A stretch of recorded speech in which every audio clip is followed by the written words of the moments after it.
La violation de droits de la propriété intellectuelle est interdite sur Internet, comme dans le monde physique. La règle est toutefois difficile à faire respecter en ligne.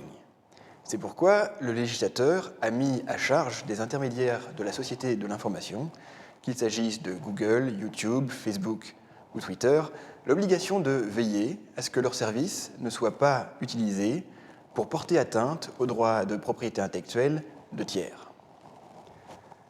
Chacun de ces intermédiaires offre aujourd'hui à ses utilisateurs la possibilité de se plaindre en ligne.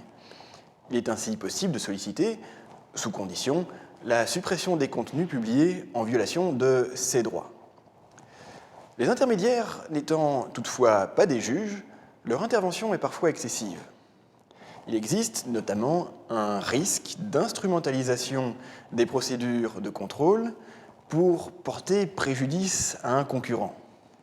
Ainsi, dans une récente affaire, 2 entreprises étaient actives sur le marché français de la spiruline, soit cette molécule proposée comme complément alimentaire. La première avait enregistré le nom de domaine village-spiruline.fr, lequel était lui-même relayé sur 2 pages Facebook. Dans ce contexte, un concurrent, la société Spiruline Sans Frontières, déploiera une stratégie élaborée pour désorganiser les activités de son rival. Tous les détails de cette stratégie sont repris dans le texte en pied de cette vidéo. À ce stade, ce qu'il faut retenir, c'est que Spiruline Sans Frontières déploiera une stratégie double. D'abord, Spiruline Sans Frontières introduit une demande de marque, Village Spiruline, semblable à l'adresse du site internet de son concurrent. Puis, sur la base de cette demande de marque, Spiruline Sans Frontières introduit une plainte, une demande de blocage à l'égard des sites relais créés sur Facebook. Dans un premier temps, la stratégie de Spiruline Sans Frontières réussit. Elle obtient effectivement le blocage des pages Facebook de son concurrent. Toutefois, devant les juridictions, Village Spiruline contre-attaque. Elle sollicite et obtient la condamnation de son concurrent pour fraude et manœuvre déloyale.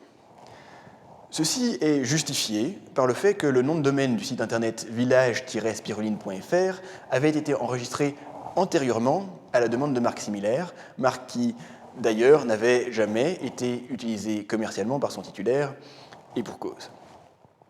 La sanction est sévère. Spiruline Sans Frontières doit céder la marque obtenue en fraude de la société Village Spiruline. Spiruline Sans Frontières est également condamnée à rembourser la perte commerciale infligée par son comportement, y compris la perte de chiffre d'affaires et la perte de visibilité sur Internet. Au final, Spiruline Sans Frontières est condamnée à verser une indemnité totale de 30 000 €. Enfin, Spiruline Sans Frontières doit encore publier pendant 3 mois le jugement de condamnation sur son propre site, sur la page d'accueil de son propre site. Notre conseil. Les droits de la propriété intellectuelle sont protégés en ligne, en ce compris sur les réseaux sociaux. En cas de violation des droits, des mécanismes existent pour réagir rapidement et demander le retrait des contenus contrefaisants. Il ne faut pas hésiter à user de ces mécanismes de protection. Tout usage abusif de ces mécanismes est punissable cependant. En matière de concurrence loyale, la règle est toujours la même. Une entreprise peut adopter une stratégie favorable à son commerce, mais non pas adopter des pratiques destinées à nuire à un concurrent en particulier. Des sanctions lourdes peuvent être prononcées, qu'il s'agisse d'obligations de publication ou de condamnations financières. Notons sur ce dernier point que la dégradation du référencement en ligne peut également être chiffrée pour donner lieu à une indemnisation de la victime.